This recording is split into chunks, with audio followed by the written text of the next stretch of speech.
ఓం అజ్ఞానతిమిరాంధస్య జ్ఞానాంజనశలాకయా చక్షురున్మిళితం येन తస్మై శ్రీగురవే నమః. श्रीचैतन्यमनोभीष्टं स्थापितं येन भूतले स्वयं रूपः कदा मह्यं ददाति स्वपदान्तिकम्। नमो विष्णुपदाय कृष्णप्रेष्ठाय भूतले श्रीमते भक्तिवेदान्तस्वामिनिति नामिने। नमस्ते सरस्वती देवे गौरवाणी प्रचारिणे निर्विशेष शून्यवादी पाश्चात्य देशतारिणे। जय श्री कृष्ण चैतन्य प्रभु नित्यानंद श्री अद्वैत गदाधर श्रीवासादि गौर भक्तवृंद। అమ్మమ్మ నాన్న हरे తగ్గించుకురా బయటికి कृष्णा వెళ్ళండి అక్క. हरे कृष्णा అమ్మమ్మ నాన్న कृष्ण कृष्ण తెచ్చుకురా हरे हरे వెళ్ళండి. हरे राम లాకడబ్బులు राम వస్తాయి, నేనే వెళ్ళింది. राम हरे हरे। ओम नमो भगवते वासुदेवाय। ఓం నమో భగవతే వాసుదేవాయ. ओम नमो भगवते वासुदेवाय। ఓం నమో భగవతే भगवते వాసుదేవాయ. वासुदेवाय। ओम नमो भगवते वासुदेवाय। ఓం ॐ నమో नमो భగవతే भगवते వాసుదేవాయ.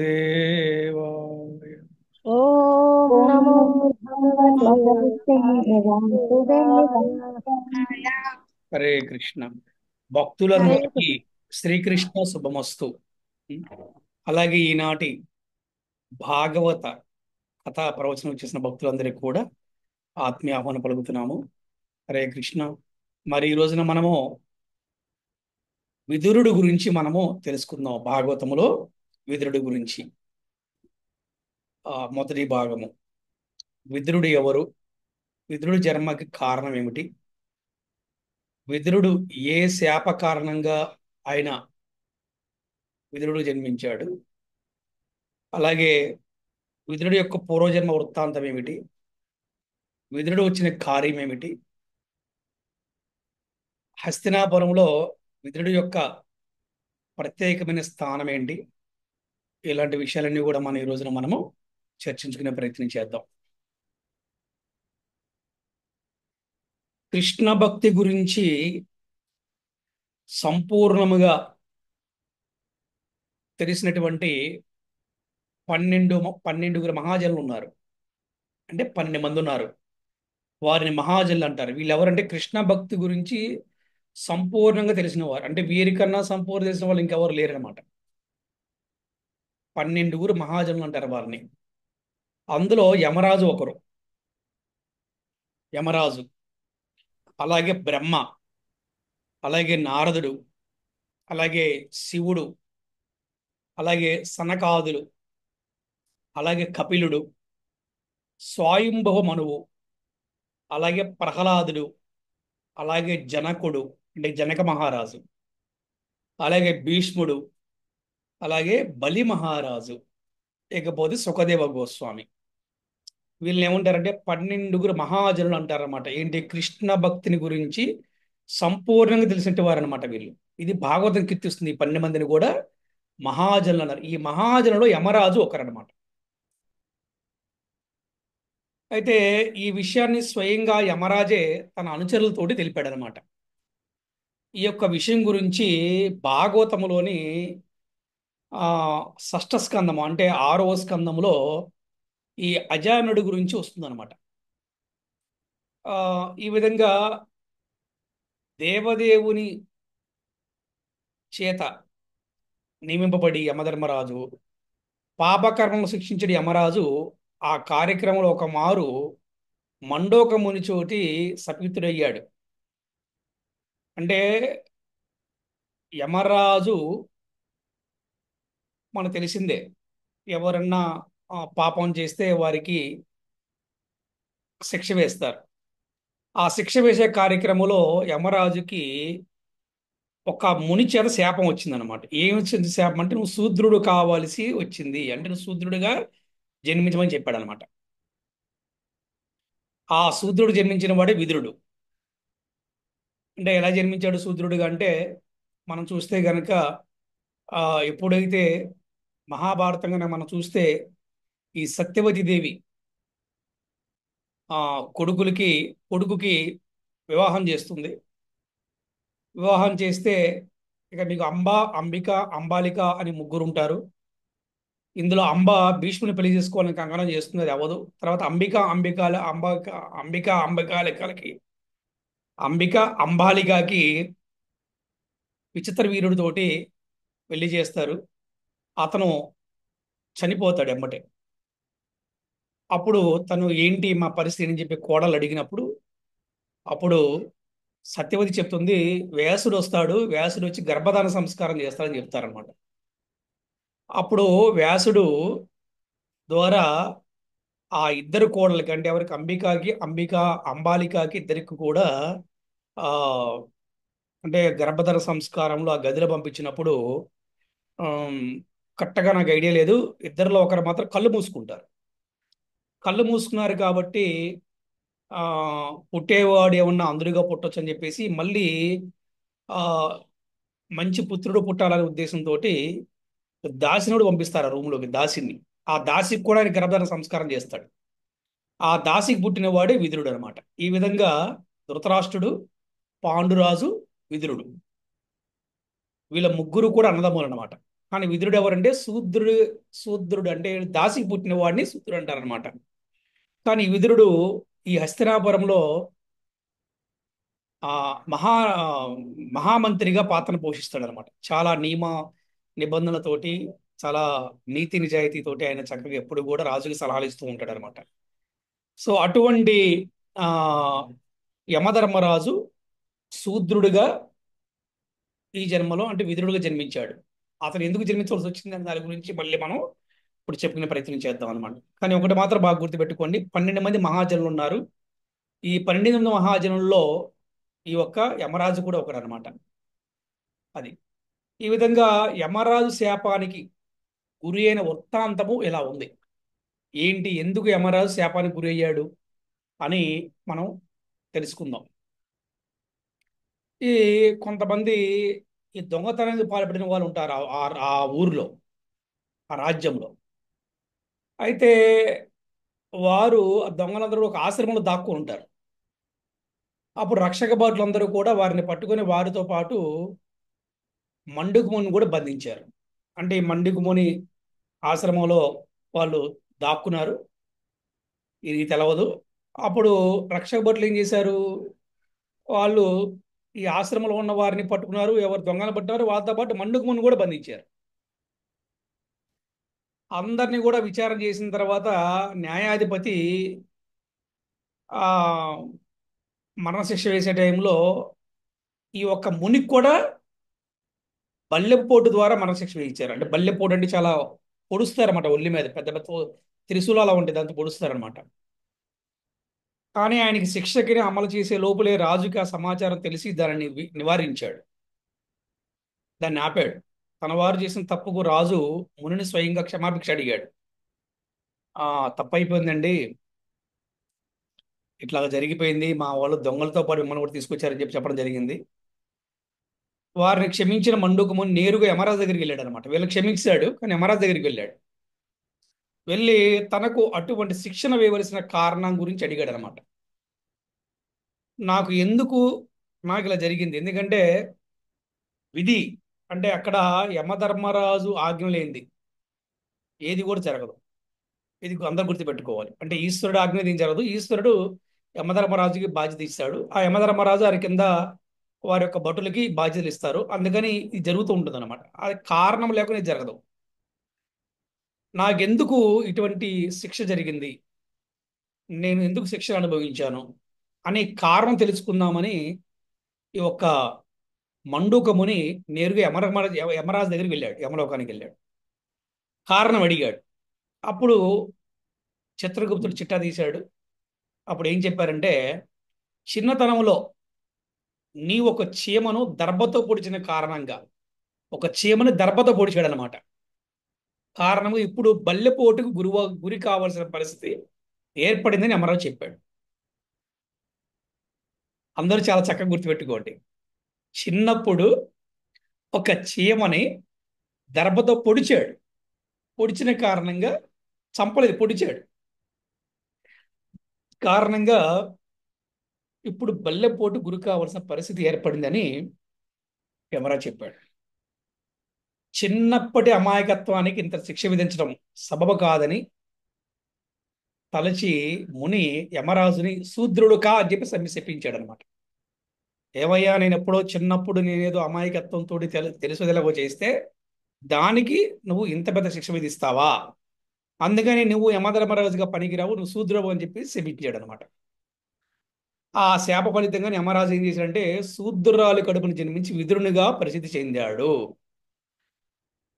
సాక్షాత్తుగా యమరాజైన విదురుడు వేదవ్యాసుని వీర్యము చేత జన్మించిన వాడు కావడం చేత గొప్ప కృష్ణ భక్తునిగా ప్రసిద్ధి చెందాడు. తెలుసుకోవాలన్నమాట. ఈ విధంగా వ్యాసదేవుని వీర్యముచే పాండురాజు ధృతరాష్ట్రుడితో పాటుగా జన్మించిన విదురుడు శూద్రురాలు గడుపును జన్మించి శూద్రునిగా పరిగణించబడినప్పటికీ కూడా భీష్మునిచే సమానంగా ఆదరించబడినాడు అన్నమాట. ఎందుకంటే మహామేధావి, నీతి నిజాయితీ శాస్త్రముల మంచి పట్టు ఉంది, పరిపాలన విధానం తెలుసు, అన్ని తెలుసు కాబట్టి అతనిని చక్కగా ఆదరించారు. ఆ విధంగా శూద్రుడైనందున రాజ్యాధికారమునికి అర్హత లేకపోయినప్పుడు కూడా ధృతరాష్ట్రుడు అతన్ని ప్రేమతో ఆదరించి తగినంత ఆస్తిని కూడా ఇచ్చాడు. ఎవరు? ధృతరాష్ట్రుడు. ఎల్లప్పుడూ ధృతరాష్ట్రుడు విదురుని సలహాను తీసుకునేవాడు. ధృతరాష్ట్రుడు ఎప్పుడు విదురుని సలహా తీసుకుంటుండేవాడు అనమాట. ఈ విధంగా రాజు కుటుంబీకులకు శూద్రుని ఉపదేశం యొక్క అవసరం ఏమిటి, రాజకీయ ఉపదేశం కావించిన తరగతి విదురుడికి ఉన్నదా అని ఎవరైనా ప్రశ్నించే అవకాశం ఉన్నది. కానీ విదురుడు వాస్తవానికి శూద్రుడు కాదు. జనరల్గా రాజులు సలహా ఇచ్చేవారు ఎవరు ఉంటారంటే బ్రాహ్మణులు ఉంటారు. రాజులకి సలహా ఇచ్చేవారు ఉంటే బ్రాహ్మణ గురువులు ఉంటారు. కానీ ఇక్కడ విదురుడు శూద్రుడు, కానీ ఎవరికి ధృతరాష్ట్రుడు సలహాలు ఇస్తున్నాడు అంటే అతను కృష్ణ భక్తుడు కాబట్టి బ్రాహ్మణుడి కన్నా ఉత్తమైన వాడు అనే విషయాన్ని మనం తెలుసుకోవాలి. అంటే కృష్ణ భక్తులు ఎలా ఉంటారంటే బ్రాహ్మణుడి కన్నా ఉత్తమైన వాడు కృష్ణ భక్తులు. అంటే వీళ్ళకన్నా జ్ఞానం ఎక్కువ ఉంటుంది కృష్ణ భక్తులకి అన్నమాట. అందుకని ధృతరాష్ట్రుడికి విదురుడు సలహాదారుడుగా ఉన్నాడు అంటే. కానీ అందరికీ ప్రశ్న రావచ్చు, అరే ఇతను శూద్రుడు కదా ఎలాగా అని. కానీ వాస్తవానికి విదురుడు శూద్రుడు కాడు. ఎందుకంటే అతను సాక్షాత్ యమధర్మరాజే.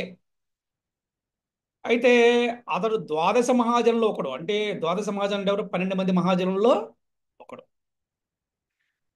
అంటే వాడు శ్రీకృష్ణ భగవాన్ని పాదపద్మలను తన ఒడిలో ఉంచుకొని సేవించినట్టు మహాత్ముడు అతడు. అతను నిజంగా మహాభారతం చూస్తే విదురుడి యొక్క పాత్ర చాలా చాలా గొప్పగా ఉంటుంది అనమాట. అటువంటి గొప్పవాడు కానీ శూద్రుడు కాదు. శూద్రుడు జన్మించినప్పుడు కూడా శూద్రుడిగా ఉండాలి అతను. అందుకే చెప్తారు శాస్త్రం, నువ్వు ఎలాగ జన్మించావు ఇంపార్టెంట్ కాదు, నువ్వు ఎలాగ జీవించావు ఇంపార్టెంట్ చెప్తారు అన్నమాట. తెలుసుకోవాలి అందరూ కూడా.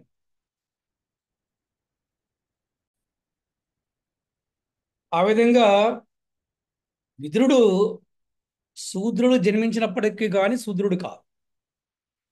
అందుకని జన్మతః అతను ఎక్కడ జన్మించాడనేది ముఖ్యం కాదు, అతను ఏ విధంగా జీవిస్తున్నాడు, అతని జీవన విధానం ఎలా ఉన్నది, అతను ఎటువంటి వృత్తి చేస్తున్నాడు, అతని యొక్క క్రమశిక్షణ, అతని యొక్క యాటిట్యూడ్ బిహేవియర్ ఎలా ఉంది, అతని యొక్క సేవ వలన సమాజానికి ఎంత ఉపయోగం ఉందనే చూస్తారన్నమాట ఎవరైనా కూడా. అందుకని పుట్టుకతో శూద్రుడు ఎంత మాత్రాన అతను శూద్రుడు ఎవరు కూడా పరిగణించకూడదు. అందుకని విదురుడు గురించి ఎవరికైనా డౌట్ వస్తే అతను శూద్రుడు జన్మించినప్పటికీ కానీ అతను మాత్రం శూద్రుడు కాదు. ఎందుకు? అతను గొప్ప కృష్ణ భక్తుడు. ఎటువంటి స్థానం ఇచ్చారు అతనికి? 12 మంది మహాజనుల్లో అతనికి ఒక స్థానం ఉందన్నమాట. అంటే మామూలు విషయం కాదు. అలాగే రాయబార సమయంలో దుర్యోధనుడు తన విలాసవంతమైన భవనానికి ఆహ్వానించినప్పటికీ అతడికి వెడలని దేవదేవుడు స్వయంగా విదురుని ఇంటికి వెళ్ళి అతని ఆతిథ్యాన్ని స్వీకరించాడు. ఇక్కడ ఒక మోరల్ మీరు తెలుసుకోవాలి. ఇక్కడ ఫస్ట్ మోరల్ మీరు తెలుసుకోవాల్సిన విషయం ఏంటంటే, మనకి పెద్దలు చెప్తారు చీమకు కూడా హాని చేయకూడదని చెప్తారు. కరెక్టేనా? చెప్పండి మన క్లాస్లో. ఎస్ గురూజీ. ఎస్. చీమకి హాని చేయడం వల్ల వచ్చే నష్టం ఏంటి చెప్పండి. మాట్లాడండి, క్లాస్లో ఉన్నారు కదా, మాట్లాడండి.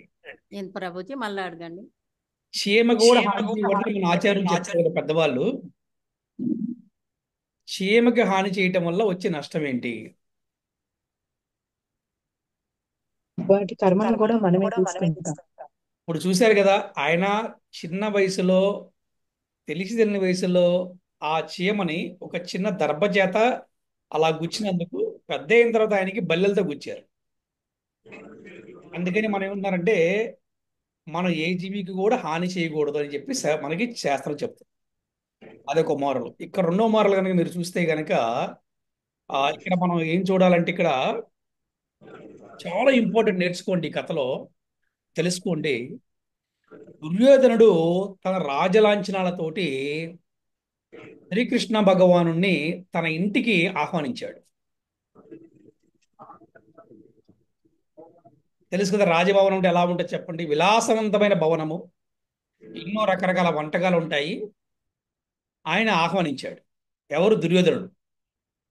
కానీ శ్రీకృష్ణ భగవానుడు విదురుడి ఇంటికి వెళ్ళాడు. విదురుడి ఇల్లు సాదాసీదాగా ఉంటుందని మన తండ్రి, చాలా సింపుల్గా ఉంటుంది. ఇక్కడ మీ అందరి ప్రశ్న, ఎందుకు రాజలాంఛనాలతో ఉన్నటువంటి రాజలాంఛనాలతోటి విలాసవంతమైన భవనానికి దుర్యోధనుడు ఆహ్వానిస్తే శ్రీకృష్ణ భగవానుడు వెళ్లకుండా విదురుడు ఇంటికి వెళ్ళాడు? వెళ్ళటమే కాదు, ఆతిథ్యాన్ని కూడా స్వీకరించాడు. కారణం చెప్పండి ఎవరైనా మన క్లాస్లో. భక్తితో సార్ కృష్ణయ్యకు. ప్రభుజీ భక్తి. ఎందుకంటే ఎప్పుడు కూడా నేను నా భక్తులతోనే ఉంటానని చెప్తాడు శ్రీకృష్ణ భగవానుడు. ఎప్పుడు కూడా నా భక్తులు రక్షిస్తూ ఉంటానని చెప్తాడు శ్రీకృష్ణ భగవానుడు. అంతేకాకుండా ఇంకో మోరల్ తెలుసుకోవాల్సిందంటే, ఎవరి హృదయంలో అయితే అహంకారం ఉందో వారి దగ్గర శ్రీకృష్ణ భగవానుడు వెళ్ళడు. గుర్తుపెట్టుకో. ఎవరి హృదయంలో అయితే అహంకారం ఉందో, వేరే జీవుల్ని బాధ పెడుతున్నారో వాళ్ళ హృదయంలో శ్రీకృష్ణ భగవానుడు ఉండడు. ఈ మోరల్ తెలుసుకోవాలి ప్రతి ఒక్కరు కూడా. ఎవరైతే వినయము, విధేయత, సంస్కారము, నీతి, నిజాయితీ, ధర్మము విదురులాగా ఉంటుందో అటువంటి వారి దగ్గర పిలవకుండా వెళ్ళిపోతాడు. విదురుడు పిలవలేదు. ఇక్కడ గమనించండి మీరు. విదురుడు పిలవలేదు, విదురుడు ఆహ్వానించలేదు. ఆహ్వానించిన దుర్యోధనుడు, కానీ ఎక్కడికి వెళ్ళాడు? విదురుడి ఇంటికి వెళ్ళాడు. అందుకనే మన ఇళ్లలో కూడా కృష్ణుడు ఎప్పుడు మనతో ఉండేలా చేసుకోవాలంట. ఎప్పుడు కృష్ణుడు ఎప్పుడు మనతో ఉండగలుగుతాడు అంటే, మనం ఎవరికి హాని చేయకుండా, మనలో కూడా అహంకారం లేకుండా, వినయము, విధేయత, సంస్కారము, నీతి, నిజాయితీ, ధర్మంతో మనం జీవిస్తున్నప్పుడు, నిరంతరము కృష్ణ భక్తి చేస్తున్నప్పుడు, కృష్ణ నామాన్ని జపిస్తున్నప్పుడు భగవంతుడు ఎప్పుడు కూడా మన హృదయంలో ఉండి మనల్ని సదా కాపాడుతూ ఉంటాడంట. చూసారా? ఈ యొక్క విదురుడు భాగవత కథ ద్వారా మనం చాలా తెలుసుకోవచ్చు ఈ రోజున. ఆ విధంగా చూడండి, రాజలాంఛనాలతోటి దుర్యోధనుడు ఆహ్వానిస్తే అక్కడికి వెళ్లకుండా ఒక పేదవాడైనటువంటి విదురుని ఇంటికి వెళ్ళాడు. ఆతిథ్యాన్ని కూడా స్వీకరించాడు. భగవానుడు సూకర రూపాన్ని ధరించినంత మాత్రాన సూకరము కానట్లుగా, మరి తన భక్తుడు యమరాజు వంటి మహాభక్తుడు ఏదో శాప కారణంగా శూద్రుడికి జన్మించినప్పటికీ నిజంగా శూద్రుడు కాడు. అతడు సర్వదా వందనీయుడే, వందనాలు అర్పించడానికి అర్హత కలిగిన వాడే. అందుకే విదురుడు పరమ భక్తునిగా మహాభారతంలో ప్రసిద్ధి చెందాడు. అసలు ఒక విదురుడు గురించి, ఒక గొప్ప జ్ఞానం గురించి తెలుసుకోవాలంటే మీరు చూడండి, ద్రౌపదికి 5గురు భర్తలతో వివాహమైన విషయం తెలిసి, ఆ పరిస్థితి గురించి తెలిసి భీష్ముడే కోపడ్డాడు. భీష్ముడికి అర్థం కాలేదు, భీష్ముడే దాన్ని యాక్సెప్ట్ చేయలేదు. కానీ విదురుడు మాత్రం ఒక్క మాట మాట్లాడలేదు. తెలుసా? విదురుడికి అర్థమైంది అంటే కృష్ణుడు చేశాడంటే ఏదో కారణం ఉంది. ధర్మంతు సాక్షాత్ భగవత్ ప్రణీతం. అంటే ధర్మము కృష్ణుడి నుంచే వచ్చింది. ధర్మం భగవంతుడి నుంచే వచ్చింది. ధర్మంతో సాక్షాత్ భగవత్ ప్రణీతం. అందుకే విదురుడు ఎక్కడా కూడా మీరు చూస్తే కనుక మహాభారతంలో ద్రౌపదిని కానీ పాండవులను కామెంట్ కూడా చేయలేదు. కానీ భీష్ముడు మాత్రం దాన్ని ఒప్పుకోలేదన్నమాట. ప్రారంభంలో అంటే భక్తులు ఎంత జ్ఞానముతో ఉంటారు, భక్తులు భగవంతుడి కార్యాన్ని ఎంత బాగా అర్థం చేసుకుంటారని చెప్పడానికి గొప్ప ఉదాహరణే విదురుడి యొక్క భాగవత కథ మనకి భాగవతంలో. అందుకే విదురుడు పరమ భక్తునిగా మహాభారతంలో పరిస్థితి చెందాడు అన్నమాట. పాండురాజు తనయులైన పాండవులు కృష్ణ భక్తులు అవడం వలన వారి ఎడ అతనికి విశేష అభిమానం ఉండేదన్నమాట. అతను ఎల్లప్పుడూ వారి క్షేమాన్ని ఆనందాన్ని వాంఛించేవాడు. మీరు చూస్తే కనుక పాండురాజు మరణించాడన్న విషయాన్ని తెలుసుకొని విదురుడే వెళ్ళి స్వయంగా పాండవుల్ని కుంతిదేవిని ఈ రాజ్యాన్ని తీసుకొచ్చాడు అనమాట. చిన్నపిల్లలు అందరిని తీసుకొచ్చాడు అనమాట. ఆ విధంగా అతను శూద్రుడిగా పుట్టినప్పటికి కూడా కృష్ణ భక్తునిగా పరిస్థితి చెందాడు. కానీ ధృతరాష్ట్రుడు ఏమయ్యాడు? తన కొడుకులు చేసిన తప్పుల్ని ఎప్పుడు సమర్థించడం వల్ల ఏమయ్యాడంటే అంధుడైపోయాడు. అంటే పొట్టుతో అంధుడు అది వేరే విషయం. జ్ఞానాంధుడు కూడా అయిపోయాడు అనమాట. అర్థమైందా? అంటే జ్ఞానంలో కూడా అంధుడైపోయాడు. అంటే క్షత్రియుడిగా పుట్టినవాడు అంధుడయ్యాడు, కానీ శూద్రుడిగా పుట్టినవాడు జ్ఞానవంతుడైపోయాడు, కృష్ణ భక్తుడు అయిపోయాడు అనమాట. అందుకని చెప్తున్న శాస్త్రము, నువ్వు ఎలాగ జన్మించావో ముఖ్యం కాదు, నువ్వు ఎలాగ జీవించావో ముఖ్యం అనమాట. అలాగే నువ్వు ఎలాగ జన్మించావో ముఖ్యం కాదు, నువ్వు ఎలాగ జీవించావో ఎలాగ మరణించావో ముఖ్యం అన్నమాట. గుర్తుపెట్టుకోవాలి.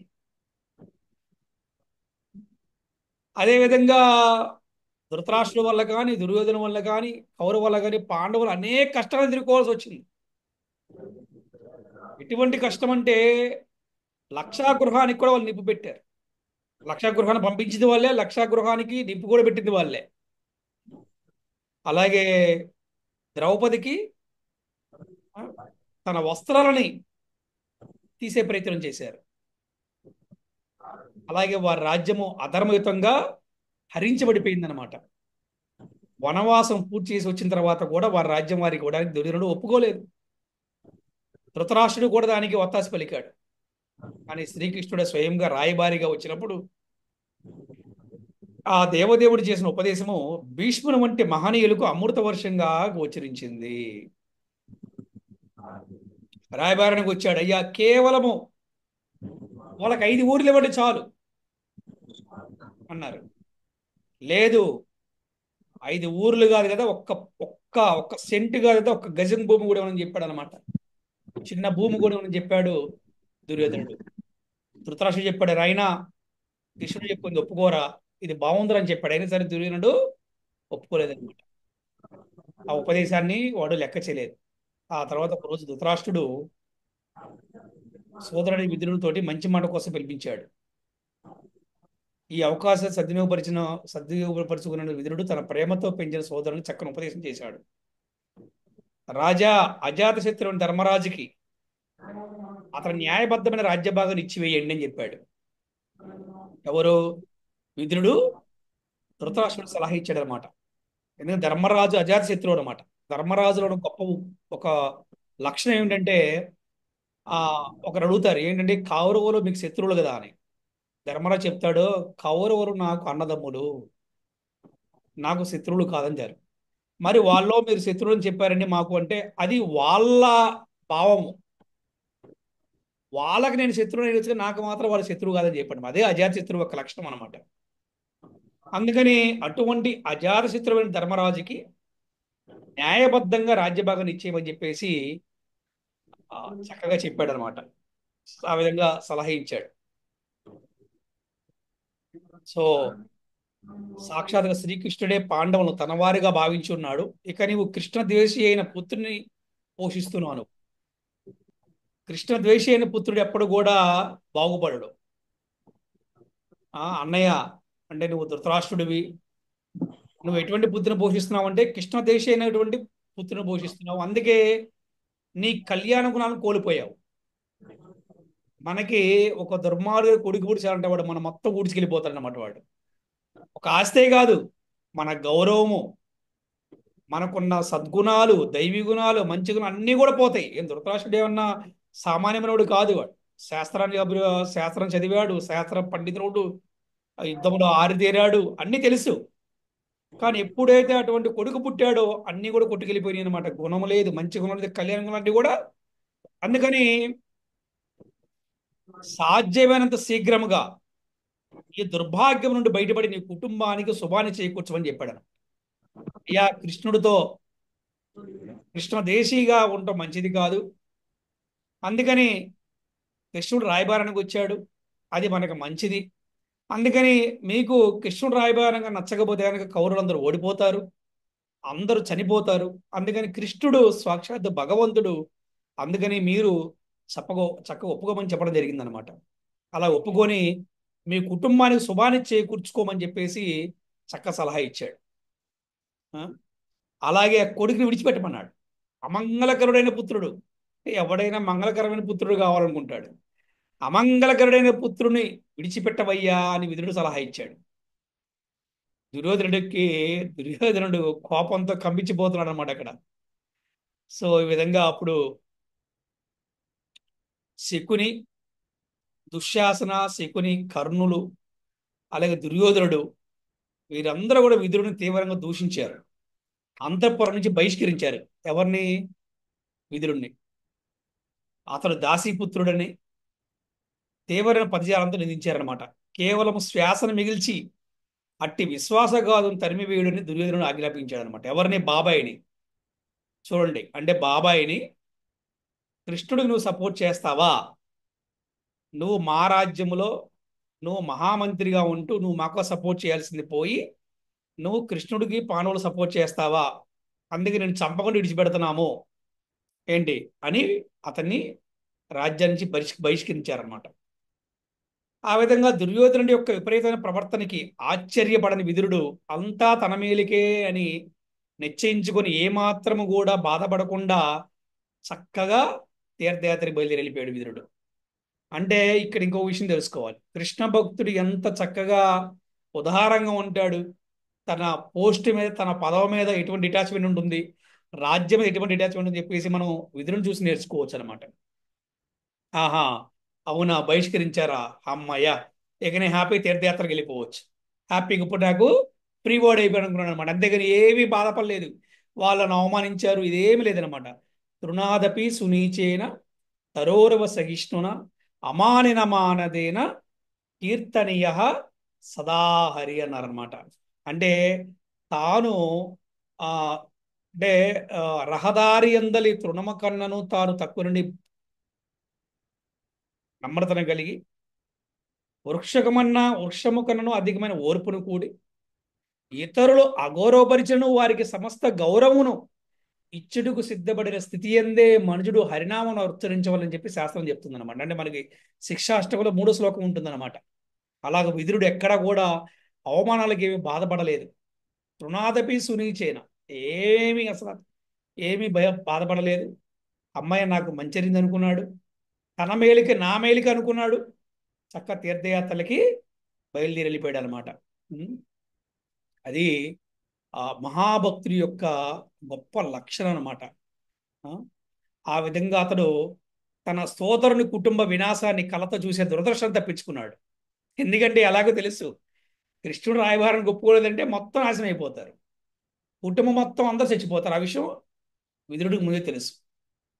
అందుకనే తప్పించుకున్నాడు. కృష్ణ భక్త నిష్కామ అత ఏవ శాంత అని చైతన్య చరితామృతం తెలియబడింది అనమాట. అంటే కృష్ణ భక్తుడని విదురుడు నిష్కాముడు కాబట్టి దుర్యోధనుని పరుషవాక్కులిచి ఎంత మాత్రం వెదచందగా అతని నైజము తన తీర్థయాత్ర కారణమైందని భావించి ఆనందంగా బయలుదేరిపోయాడు అనమాట. చూడండి, నిష్కామ అంటే ఎటువంటి కామం లేదు అతనికి. రాజ్యం పట్ల, బంధువుల పట్ల ఎక్కడ అటాచ్మెంట్ లేదు. కృష్ణ భక్త నిష్కామ అతసేవ శాంతం చైతన్య చరితామృతం చెప్తుంది అనమాట. ఆ విధంగా చక్కగా విదురుడు హ్యాపీగా చక్కగా తీర్థయాత్రకి వెళ్ళిపోయాడు. అమ్మాయ నాకు చాలా మేలు జరిగింది అని, అంతేగాని తిరిగి యుద్ధం చేయలేదనమాట. నేను ఎంతకాలం ఉన్నాను, మీరు నాకేమి ఇచ్చినవి అడగకుండా చాలా చక్కగా విదురుడు తీర్థయాత్రలకి బయలుదేరాడు. సో ఈ విధంగా మనం ఈ రోజున విదురుడు యొక్క మొదటి భాగాన్ని ఈరోజు మనం చెప్పుకున్నాము. మళ్ళీ రెండవ భాగాన్ని మనం రేపు చెప్పుకునే ప్రయత్నం చేద్దాం. హరే కృష్ణ హరే కృష్ణ కృష్ణ కృష్ణ హరే హరే, హరే రామ రామ రామ. శ్రీల ప్రభుపాదికి చే శ్రీల గురుదేవికి పంచకల్పతరుభ్యశ్చ కృపా సింధుభ్యైవ చ పతితానాం పావనేభ్యో వైష్ణవేభ్యో నమో నమః. హరే కృష్ణ. ఈ రోజు మనం చెప్పినటువంటి విదురుడు మొదటి భాగంలో మీకు ఎవరైనా సందేహాలు ఉంటే మీరు అడగవచ్చును. అలాగే ఈ రోజు విదురుడు కథ ద్వారా మీరు తెలుసుకున్న మోరల్ ఏంటి అనే విషయాన్ని కూడా మీరు చక్కగా తెలియచేయవచ్చు. హరే కృష్ణ. విదురుడు గురించి తెలుసుకున్నాం గురూజీ. ఫస్ట్ అసలు కృష్ణ భక్తిని సంపూర్ణంగా తెలుసుకున్న 12 మంది మహాజనుల్లో విదురుడు కూడా ఒకరు. వారి పేర్లను ఈ రోజు నేను తెలుసుకున్నాను గురూజీ. ఫస్ట్ యమరాజు, బ్రహ్మదేవుడు, నారదుడు, శివుడు, సనకాదులు, కపిలుడు, స్వయంభువు, మనువు, ప్రహ్లాద్ మహారాజు, జనకుడు, భీష్ముడు, బలి మహారాజు, సుఖదేవ గోస్వామి. వీరు 12 మంది కృష్ణ భక్తిని సంపూర్ణంగా తెలుసుకున్నవారు అని తెలుసుకున్నాను గురూజీ. అండ్ అలాగే ఆ పుట్టుకతో శూద్రుడిగా పుట్టినా గాని జన్మించినా గాని కృష్ణ భక్తి చేస్తే వారు ఖచ్చితంగా బ్రాహ్మణులుగా అయిపోతారు, వారు గొప్ప వైష్ణవులు అవుతారు అని తెలుసుకున్నాను గురూజీ. అండ్ ఇంకొకటి ఎగ్జాంపుల్ గా దుర్యోధనుడు శ్రీకృష్ణ భగవాన్ని విందుకి ఆహ్వానించినా గాని భగవంతుడు దుర్యోధనుడి ఇంటికి వెళ్లకుండా విదురుడి ఇంటికి వెళ్ళారు. ఎందుకంటే ఎవరి హృదయంలో అయితే అహము, అహంకారము, ఎప్పుడు ఇతరుని బాధపట్టే స్వభావము ఎవరి దగ్గర ఉంటాయో అక్కడికి భగవంతుడు అస్సలు వెళ్ళడు. వారిని ఆహ్వానించినా గానీ భగవంతుడు వెళ్ళడు అని తెలుసుకున్నాను. కానీ అదే ఎవరి దగ్గర అయితే వినయం, విధేయత, సంస్కారం, నీతి, నిజాయితీ, ఎప్పుడు ఇతరులకి మంచి చేయాలనే స్వభావము ఉంటాయో వారి హృదయంలో భగవంతుడు ఎల్లప్పుడూ ఉంటారు. వారు పిలిచినా పిలవకపోయినా భగవంతుడు వారి దగ్గరికే వెళ్తాడు. ఎగ్జాంపుల్ గా విదురుడు ఇంటికి వెళ్ళినట్టు. అండ్ అలాగే ఇక్కడ విదురుడు గురించి ఒక పాయింట్ లో అంటే విదురుడు గట్టిగా నమ్మింది ధర్మంతో సాక్షాత్ భగవత్ ప్రణీతమని, భగవంతుడు కార్యాలు భగవంతుడు ఏం చేసినా అది ధర్మమే అని విదురుడు తెలుసుకున్నారు అని తెలుసుకున్నాను గురూజీ. అండ్ ఫైనల్ గా విదురుడిని ఎంతమంది అగౌరవపరిచినా, సొంత రాజ్యంలో వాళ్ళు సొంత అన్నయ్య వాళ్ళ కుమారులు ఎంత అవమానించినా గానీ ధర్మం భగవంతుడు ఎటు ఉంటారో అదే ధర్మం అని తెలుసుకొని ఆ రాజ్యాన్ని వదిలిపెట్టి ఫైనల్ గా వెళ్ళిపోయారు గురూజీ.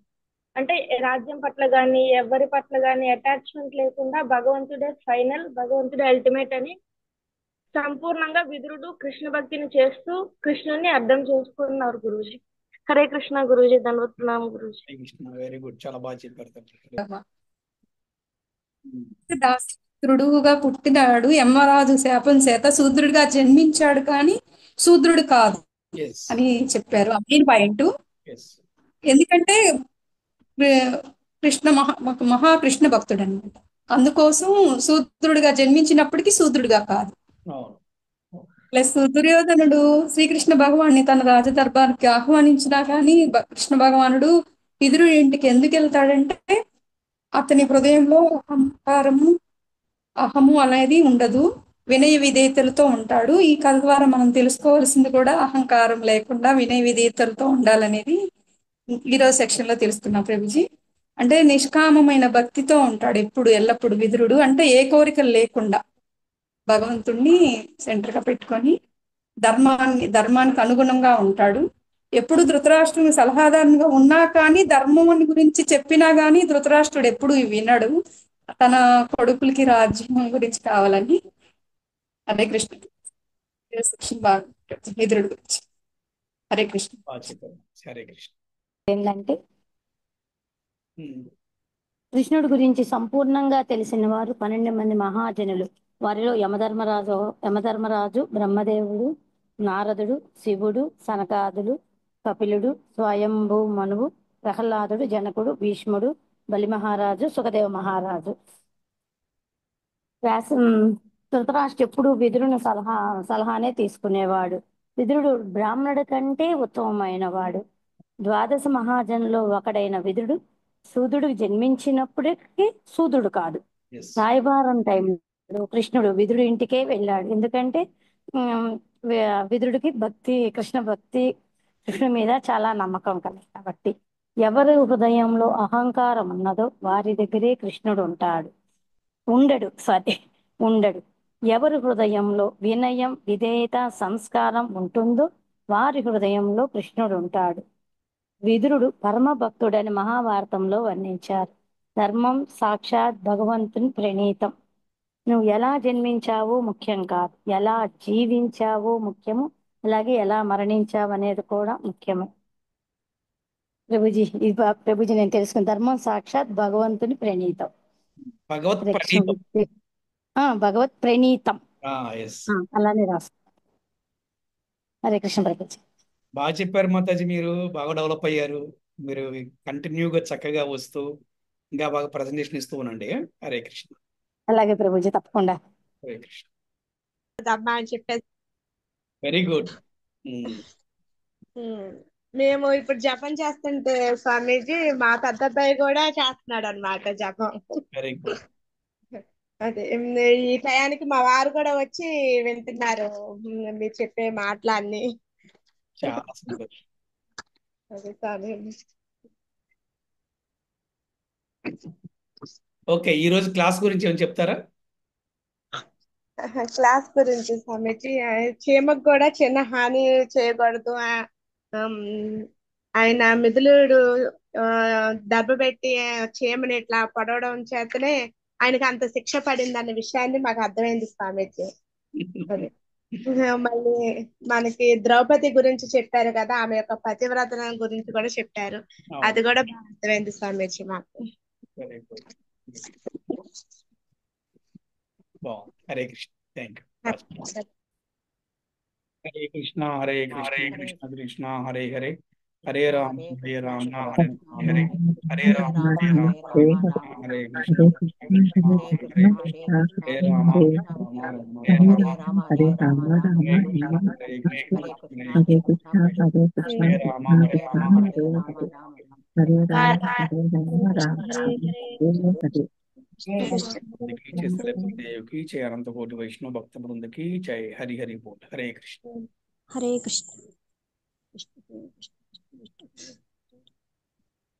हरे हरे कृष्ण गुरुजी. धन्यवाद प्रणाम. Thank you Guruji. Thank you. Hare Krishna Prabhuji. ప్రణామాలు ప్రభుజీ. प्रणव हरे कृष्ण.